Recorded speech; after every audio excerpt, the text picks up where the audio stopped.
Binigyan din ako ng sa akin kahit hindi. Pabili po ng ano, 200 piso. So, ganito, dalawang ganito. So, Dali na po kayo. breast part daw. Request ng anak. May mas, sige nga po, yan. Yan. Magkano po yan, sir?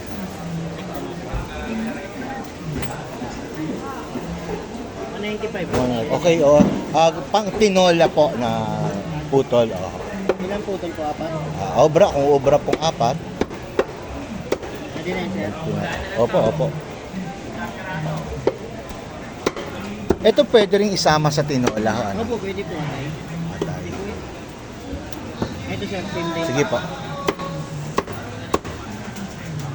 Ilang Ayos. piraso, sir? Siguro 30 pesos. Pwede ba po ba? Yan. Atay. Right. So, naghahanap tayo ng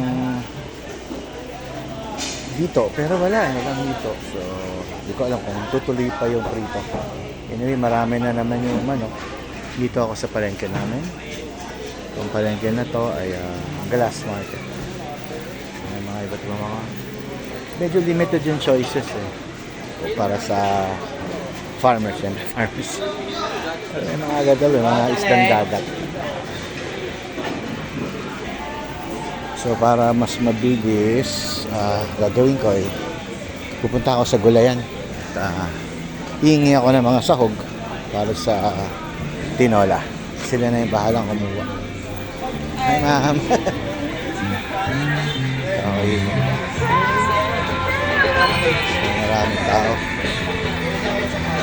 Dito na lang. Pwede makahingi ng pang tinola. So ito. Sige. Isang sayote. Malunggay na lang po ba? Down chili. Ano po sili sana Nice yung matmaa. Lola, down chili ka ba? Meron kayong cube. Down chili. Bengi isang pa. Chicken cube isa. Okay. Ayos na. Luya, boss. Luya, konti lang ma'am. 10 piso. Pwede. 10 ba? Luya.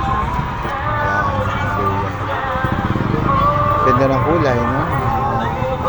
Ang bahay kubo na alabasa.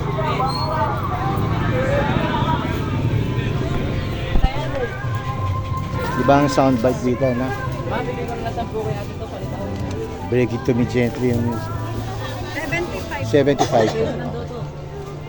Medyo late na ako.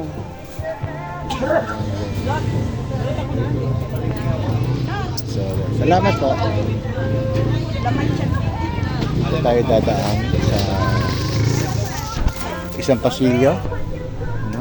Ginagawa kasi ito may issue dito ng privatization. So, yung mga tindera ay nanganganib din na baka tumaas ang kanilang upa o kaya naman ay tuluyang mawalan sila ng pwesto at palitan ng mga may kakayahan na makapagbayad. So meron silang kasulukuyang pakikibaka dito. But for the meantime, life goes on and parang bibenta sila ng diba? Yan. Ito yung palengke namin. Namalengke ako dito palagi. Oo. I enjoy going. Sabi nga nila na para malaman mo ang pintig at ang masasabi nating kultura ng isang bayan o ng isang lugar ay sumuong ka at lumubog sa kanilang mga palengke. Doon mo makikita yung tunog, doon mo makikita yung amoy, doon mo makikita yung pang-araw-araw na kabuhayan, kung paano gumalaw ang dinamismo ng kanilang komunidad. So, babalik tayo at pag nagluluto na.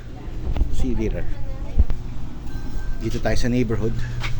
So, sa pila ng mga palengke, kita nyo, pila ng mga palipila ng mga tricycle. Ito yung ginagawang palengke dito. Medyo tanghali na rin kaya kakaunti na lang yung mga tao na nasa kalsada. Marahil ang karamihan ay naghahanda na para sa tanghalian.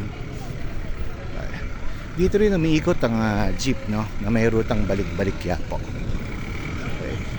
Bagamat ito'y balik-balik at kilala ng balik-balik bilang sa mga masinaunang lugar sa Maynila. Ito ay Quezon City. Nasa boundary ito ng Manila at Quezon City ang Galas. Ito ako dadaan. Okay. Kailangan kong bumili ng extension. 2 meters ko. Mamaya na lang. May kakanin, oh. Kakanin. Kuya, saan gawa yung ano? Antipolo to. Dito na ako nagpapagawa ng sapatos. Kay Romy. Si Romy. Nananghalian si Romy. So, ako ipapasok sa Bustamante. May fresh options dito. Medyo mataas ang kanyang karne, pero maganda ang tabas. Maganda ang cut ng mga karne niya. Ito naman yung panaderia at masarap ang pandesal dito, no? Tampok, malaki, may maliit, pero garantisado ang sarap. Gusto kong bumili. Kaya ako. May isa ring bilihan dito ng mga gulay na mas malapit sa bahay namin. Subalit dahil galing ako sa nakakatawa dito sa komunidad dahil makakasalubong mo mga taong kakilala mo, no? May katagalan na rin kami dito kaya medyo kilala rin namin yung mga matatanda dito sa lugar, dito sa aming barangay. Tapusin ko na muna at babalik ako pagka simulan na ang pagluluto ng tinola para sa tanghali.